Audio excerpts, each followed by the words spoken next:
ஸ்ரீ ராமகிருஷ்ணா மகளிர் கல்லூரி ஒருங்கிணைப்பு விழா கோவை ஆவாரம்பாளையத்தில் உள்ள ஸ்ரீ ராமகிருஷ்ணா மகளிர் கலை அறிவியல் கல்லூரியில் முதலாம் ஆண்டு மாணவியருக்கான ஒருங்கிணைப்பு விழா நடைபெற்றது.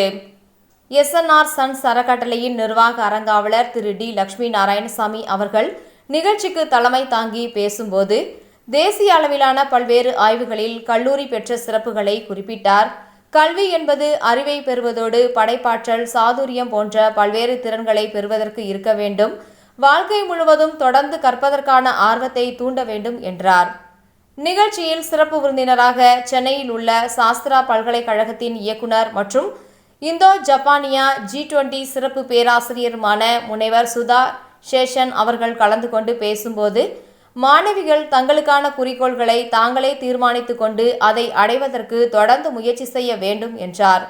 கட்டுப்பாடான சுதந்திரம் பற்றி கூறிய அவர், சாதனையாளர்களின் குணநலன்களை பற்றி எடுத்துரைத்ததோடு, நேர மேலாண்மை, ஒழுக்கம், குரு மனப்பான்மை, தொடர்ந்து கற்றல் மற்றும் குழுவாக பொறுப்புகளை ஏற்பது பற்றியும் அவர் குறிப்பிட்டார்.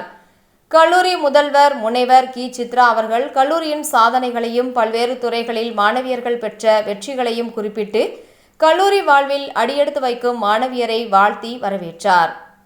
கல்லூரியின் மூத்த மாணவிகள் தங்களது இளம் தோழிகளுக்கு விதைப்பந்துகளை கொடுத்து வரவேற்றனர். சிறு விதைகள் செழித்து வளர்ந்து பயன் தரும் விருட்சிகம் போல மாணவிகளின் திறன்களும் நற்பண்புகளும் நட்பு பெருகி வளர வேண்டும் என்பதை குறிப்பிடும் விதமாக அமைந்தது. கல்லூரியின் ஹெல்த் கிளப் சார்பில் ஸ்ரீ ராமகிருஷ்ணா மருத்துவமனை மூலம் பார்வையாளர்களுக்கு இலவச மருத்துவ பரிசோதனைகள் செய்யப்பட்டன.